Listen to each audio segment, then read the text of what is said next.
Solo leveling season 2 last episode में हमने देखा जिन्हो बिंगो की शैडो एक्सट्रैक्ट करके चाको हील कर देता है और उसके बाद एक्सट्रैक्शन कैंसिल भी कर देता है। फिर जिन्हो को छोड़ करके बाकी हंटर्स हेलीकॉप्टर से चले जाते हैं। इधर जिन्हो बाकी के एंट्स को मार देता है और फिर एंट किंग की शैडो भी एक्सट्रैक्ट कर लेता है और उसका नाम बैरव रखता है। दोनों मिलकर आइलैंड पे सारे एंट्स को खत्म कर देते हैं। 2 दिन बाद रेड खत्म हो जाता है और इस रेड में जो लोग मर गए थे उनका फ्यूनरल होता है। वहाँ जिन्हो भी गया होता है। वहाँ उसकी मुलाकात चेयरमैन से होती है जो उसको नए गिल्ड बनाने की परमिशन दे देते हैं। इसके बाद जेजू आइलैंड पे फर्स्ट मोनार्क और बीस्ट मोनार्क दिखाई देते हैं जो किसी को ढूंढ रहे होते हैं, लेकिन उन्हें वो नहीं मिलता तो वो चले जाते हैं। वहाँ हमें जिन्हो के फादर भी दिखाई देते हैं। इधर जिन्हो एक रेड गेट में फंस गया होता है, लेकिन उसकी आर्मी इजिली सारे मस्टरों को मार रही होती है। अब चलते हैं नेक्स्ट एपिसोड की तरफ, लेकिन उससे पहले आप लोग वीडियो देख लेते हैं पर लाइक सब्सक्राइब नहीं करते तो आज पहले ही लाइक और सब्सक्राइब कर दो। आपके इस छोटे से सपोर्ट से हमें और भी बेहतर कंटेंट लाने के लिए मोटिवेशन मिलता है, तो फटाफट कर लो। और अब चलो बिना टाइम वेस्ट किए चलते हैं एपिसोड की तरफ। सीजन 3 एपिसोड 1 स्टार्ट होता है और हमें दिखता है एक हंटर जो डंजन के अंदर होता है, तभी अचानक से उसके सामने एक मॉन्स्टर आ जाता है। वो और कोई नहीं बल्कि फ्रॉस्ट मोनार्च होता है जो हमें सीजन 2 के लास्ट एपिसोड में दिखा था। वो यहाँ किसी फ्रेगमेंट ऑफ लाइट को ढूंढने आया था, बट यहाँ भी उसे कुछ नहीं मिलता। वैसे फ्रेगमेंट ऑफ लाइट कौन है ये अभी तक रिवील नहीं किया जाता, बट मुझे पता है, लेकिन अभी स्पॉइलर नहीं दूंगा। अगर आप लोग जानते हो तो कमेंट में जरूर बताना। तभी वहाँ एक और मोनार्च आ जाता है। वो देखने में काफी अजीब और क्रीपी लगता है। वो दोनों ईस्ट के एक जगह के बारे में बात कर रहे होते हैं जहाँ शैडो मोनार्च है, मतलब बेसिकली वो जिन्हो की बात कर रहे होते हैं। फिर दूसरा मोनार्च बोलता है ग्रेटेस्ट फ्रेगमेंट ऑफ लाइट भी उसी कंट्री में है। तभी फ्रॉस्ट मोनार्च एक स्ट्रॉन्ग प्रेजेंस महसूस करता है और हमें दिखता है कि वहाँ एक और हंटर आ रहा होता है। आप लोग गेस करो कौन हो सकता है ये। फ्रॉस्ट मोनार्च समझ जाता है कि ये उसी की चाल थी हमें यहाँ बुलाने के लिए। तभी वो हंटर बोलता है तुम लोग कहीं कोरिया की तो बात नहीं कर रहे। फ्रॉस्ट मोनार्च कहता है अगर हम बात कर भी रहे हो तो तुम्हें क्या। इधर वो दूसरा मोनार्च एक पोर्टल खोलता है और फ्रॉस्ट मोनार्च को बोलता है हमारे पास इन सब चीजों के लिए टाइम नहीं है। फ्रॉस्ट मोनार्च भी कहता है अगर तुम हमें रोक सकते हो तो रोक लो, और जाने लगते हैं। वो हंटर बोलता है मैं तुम्हें इतनी आसानी से जाने नहीं दूंगा, और वो अटैक कर देता है। लेकिन फ्रॉस्ट मोनार्च एक आइस वॉल बना करके उसके अटैक को रोक लेता है। हमें पता चलता है कि ये हंटर और कोई नहीं जिन्हो के फादर होते हैं। फिर सीन शिफ्ट होता है और हमें एक रेड गेट दिखाया जाता है जिसमें जिन्हो गया था। वहाँ अब उसका सामना डंजन के बॉस से होता है। बॉस काफी गुस्से में होता है और बोलता है तुमने अब तक बहुत अच्छा फाइट किया और जिंदा भी हो, बट अब तुम चारों तरफ से घिर चुके हो। इस जंगल में चारों तरफ मेरी आर्मी पहले से ही छिपकर बैठी है। फिर वो अपने आर्मी को आवाज लगाता है, बट बहुत देर तक वहाँ कोई नहीं आता। जिन्हो स्माइल करता है और अपनी शैडो आर्मी को बाहर आने के लिए कहता है, और हमें दिखाई देता है कि जिन्हो की शैडो सोल्जर्स ऑलरेडी सब मॉन्स्टर को मार चुके थे और वो लोग उनकी डेड बॉडीज लेकर के बाहर आ जाते हैं। ये देख करके बॉस और भी ज्यादा गुस्सा हो जाता है। फिर वो अपने बचे हुए मॉन्स्टर को अटैक करने के लिए बोलता है, लेकिन इधर जिन्हो भी अपने शैडो सोल्जर को भेज देता है। जिन्हो के शैडो सोल्जर आसानी से सारे मॉन्स्टर को मार देते हैं। अब सिर्फ बॉस बचता है। वो ये सब देख करके गुस्सा हो जाता है और जिन्हो की तरफ अटैक करने के लिए आगे बढ़ता है, लेकिन तभी टस्क अपने ग्रेविटेशन मैजिक का यूज करके उसे जमीन पे पटक देता है। फिर जिन्हो बॉस के पास जाता है और कहता है मेरे सवालों का सही जवाब दो तो शायद तुम्हें कम दर्द होगा। लेकिन बॉस कुछ बोलने से पहले ही मर जाता है। जिन्हो समझ जाता है कि सिस्टम फिर से इंटरफेरेंस कर रहा है। तभी उसे याद आता है डीमन कैसल क्लियर करने के बाद उसे एक की मिली थी जो सिर्फ लेवल 100 होने के बाद ही यूज हो सकती थी।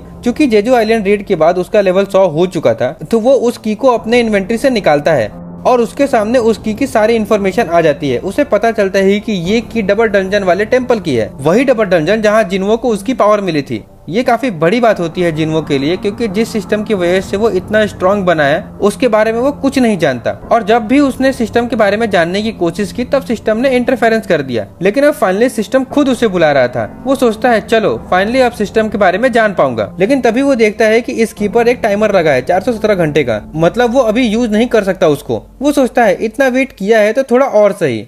फिर सीन शिफ्ट होता है और हमें दिखता है कि जिन्हो काफी गुस्से में है, क्योंकि जिन्हो के हेटर्स ऑनलाइन हेट फैला रहे होते हैं। वो उन सबको रिप्लाई कर रहा होता है। तभी वहाँ जिन्हो भी आ जाता है। वो एक बैग भर के एसेंस स्टोन्स जिन्हो को देता है और कहता है तुमने बोला था ना कि हमें नए गिल्ड के लिए बहुत पैसों की जरूरत होगी, तो इतने में तो हो जाएगा ना। जिन्हो कहता है ये तो बहुत सारे हैं, क्या तुमने कोई हाई रैंक गिल्ड क्लियर किया है? अब तो हमें नए एम्प्लॉय की सैलरी के बारे में भी सोचना नहीं पड़ेगा। जिन्हो कहता है ओ हाँ, मैं तो एम्प्लॉयज के बारे में भूल ही गया था, हमें नई गिल्ड के लिए एक नई एम्प्लॉय भी ढूंढना होगा। जिन्हो कहता है हाँ वो तो है, लेकिन उससे पहले क्या तुमने अभी तक हमारे गिल्ड का नाम सोचा है? फिर दोनों गिल्ड के नाम को लेकर के काफी डिस्कस करते हैं। तभी जिन्हो बोलता है सोलो प्ले गिल्ड नाम कैसा होगा? जिन्हो को ये नाम बिल्कुल पसंद नहीं आता, बट वो कुछ बोलता भी नहीं है। वो मन ही मन में सोचता है कहीं ये मजाक तो नहीं, भला अपने गिल्ड का नाम ऐसा कौन रखता है। तभी डोरबेल बजती है। जिन्हो गेट खोलता है और वहाँ हंटर चा होती है। ये देख करके जिन्हो शॉक हो जाता है, लेकिन वो जिन्हो से मिलने आई होती है। जिन्हो पूछता है तुम यहाँ क्यों आई हो? चा बोलती है मुझे तुम्हारा गिल्ड ज्वाइन करना है। जिन्हो पूछता है क्या चेयरमैन ने तुम्हें यहाँ भेजा है या फिर जोंगिन ने तुम्हें अपने गिल्ड से निकाल दिया? चा बोलती है नहीं, ऐसा कुछ भी नहीं है। जिन्हो पूछता है तो फिर तुम्हें हमारा सोलो प्ले गिल्ड क्यों ज्वाइन करना है।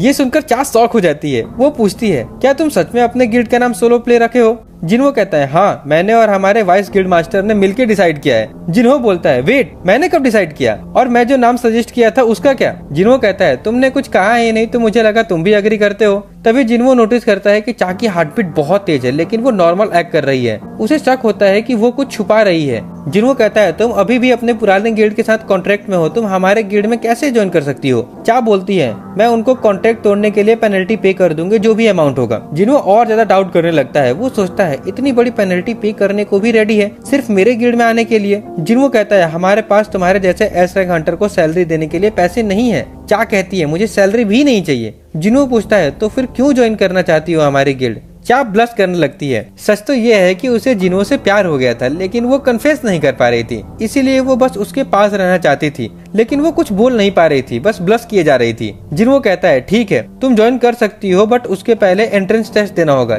चा बोलती है कैसा टेस्ट। जिन्हो कहता है तुम्हें मेरे चुने हुए सबसे स्ट्रॉन्गेस्ट शैडो सोल्जर को हराना होगा। चा कहती है ठीक है मैं रेडी हूँ। इसके बाद दोनों हंटर एसोसिएशन के जिम में जाने के लिए सोच रहे होते हैं एंट्रेंस टेस्ट के लिए, लेकिन जिम काफी दूर होता है तो जिन्हो सोचता है क्यों ना शैडो एक्सचेंज स्किल का यूज किया जाए। इसी बहाने उसे ये भी पता चल जाएगा कि वो अपने साथ किसी और को भी टेलीपोर्ट कर सकता है या नहीं। फिर वो चा को थोड़ा पास बुलाता है और शैडो एक्सचेंज स्किल का यूज करता है और स्किल काम भी कर जाती है और वो दोनों एक साथ जिम में टेलीपोर्ट हो जाते हैं। चा ये देखकर काफी हैरान हो जाती है कि ये कैसे हुआ। जिन्हो बोलता है चलो शुरू करते हैं अब, लेकिन चा कहती है एक मिनट, मैंने अपना वेपन तो ऑफिस में ही छोड़ दिया। फिर जिम के स्टोरेज रूम से वो एक शॉट ले आती है और कहती है मैं अब रेडी हूँ। जिन्हो इग्रिस को समन करता है और बोलता है मेरे शैडो आर्मी का सबसे बेस्ट शॉट्समैन यही है। चा पूछती है विनर कैसे डिसाइड होगा। जिन्हो बोलता है जब तक तुम मेरे शैडो सोल्जर को डिस्ट्रॉय ना कर दो या फिर जब तक तुम खुद से सरेंडर ना कर दो। जिन्हो सोच रहा होता है कि मैंने चा से बोला था कि मैं अपना सबसे स्ट्रॉन्गेस्ट शैडो सोल्जर यूज करूंगा, लेकिन बेरू को चा के सामने लाना सही नहीं रहेगा। जेजू आइलैंड पर उसकी वजह से ही चा इतनी ज्यादा घायल हो गई थी, इसलिए एग्रिस बेस्ट चॉइस था। इसके बाद उनकी फाइट स्टार्ट होती है, दोनों की शॉट्स टकराती है जिसकी वजह से तेज धमाका होता है। तभी हमें दिखाई देता है कि चेयरमैन भी उस बिल्डिंग में होते हैं, उनको भी ये आवाज सुनाई देती है। वो सोच रहे होते हैं कि आज तो किसी हंटर ने जिम के लिए रिजर्वेशन नहीं किया था। फिर वो जिम का कैमरा चेक करते हैं तो उन्हें जिन्हो और चा दिखाई देते हैं। वो सोचते हैं कि ये लोग यहाँ कब आए और क्यों। तभी उनको याद आता है कि जेजू आइलैंड रेड के बाद जैसे ही चा होश में आई थी उसने सबसे पहले जिन्हो के बारे में ही पूछा था। चेयरमैन को लगता है कि दोनों के बीच में कुछ चल रहा है, इसीलिए वो जिम का कैमरा ऑफ करवा देते हैं क्योंकि वो उनका प्राइवेट मोमेंट रिकॉर्ड नहीं करना चाहते थे। तभी फिर बिल्डिंग हिलने लगती है और उनके पीछे लगी पेंटिंग भी गिर जाती है फाइट की वजह से, लेकिन चेयरमैन कुछ गलत ही समझ लेते हैं। अब वो क्या सोच रहे होते हैं ये तो मुझे बताने की जरूरत नहीं है, तो आप लोग ही कमेंट में बता दो कि चेयरमैन को क्या लगता है। दूसरी तरफ हमें दिखाई देता है कि चा ने इग्रिस को इजीली हरा दिया था। ये देख करके जिन्हो भी शॉक में रह जाता है। तभी चा बोलती है क्या ये ब्लैक नाइट तुम्हारा सबसे स्ट्रॉन्गेस्ट सोल्जर था? तुमने कहा था कि तुम अपना सबसे स्ट्रॉन्ग सोल्जर यूज करोगे तो उसको समन करो। वो बेरू के बारे में बात कर रही होती है, लेकिन जिन्हो बोलता है कि तुम हर्ट हो सकती हो। चा कहती है ऐसा कुछ नहीं होगा और वैसे भी मुझे उससे दोबारा फाइट करनी है। तो जिन्हो फाइनली बेरू को समन करता है और उसे एक ऑर्डर देता है, चा को बिना हार्म किए डिफीट करो। बेरू कहता है जैसा आप कहे माय किंग। फिर वो जोर से रॉर करता है और जिससे जिम के सारे शीशे टूटने लगते हैं। चा उसे देख करके सोच रही होती है कि जिन्हो ने इस मॉन्स्टर के साथ फाइट किया था। बेरू अपने पंजे निकाल करके अटैक करने वाला होता है, लेकिन जिन्हो कहता है उन्हें हटा लो वरना अगर चा को थोड़ी भी चोट लगी तो मैं तुम्हें नहीं छोड़ूंगा। बेरू तुरंत अपने नाखून अंदर कर लेता है और कहता है यस माय किंग। चा अटैक करने के लिए तैयार होती है, लेकिन तभी अचानक बेरू उसके पीछे आ जाता है। चा को याद आता है कि जेजू आइलैंड पर भी उसने यही किया था। वो कहती है तुम्हें क्या लगता है कि मैं दोबारा सेम ट्रिक में फंसूंगी? फिर वो तुरंत अटैक कर देती है अपनी तलवार से, लेकिन बेरू सिर्फ 2 उंगलियों से उस अटैक को रोक देता है। बेरू सोच रहा होता है कि मेरे किंग ने मुझे बिना हर्ट किए ओपोनेंट को डिफीट करने के लिए बोला है, तो इसका बेस्ट तरीका यही होगा कि मैं अपने आप को इतना स्ट्रॉन्ग दिखाऊं कि सामने वाले की लड़ने की इच्छा ही खत्म हो जाए। चा एक के बाद एक अटैक कर रही थी। अब आप सबको पता है कि चा कितनी स्पीड में फाइट करती है, लेकिन बेरू भी कम नहीं था। वो सारे अटैक को इजीली डॉज कर रहा होता है, वो भी एक जगह से हिले बिना, सिर्फ अपने बॉडी मूवमेंट से अटैक को डॉज कर रहा होता है। फिर वो जोर से चा के मुंह पर रोर करता है, जिसका प्रेशर से चा दूर चली जाती है। जिन्हो कहता है विनर ऑलरेडी डिसाइड हो चुका है, क्या तुम अब सेटिस्फाई हो? लेकिन चा बोलती है नहीं, मुझे और फाइट करनी है। जिन्हो को पता था कि बेरू उसके दूसरे शैडो सोल्जर से काफी अलग है, उसका जन्म ही सिर्फ किलिंग के लिए हुआ था, लेकिन जिन्हो देखता है कि बेरू अपने किलिंग इंटेंट को दबा रहा होता है।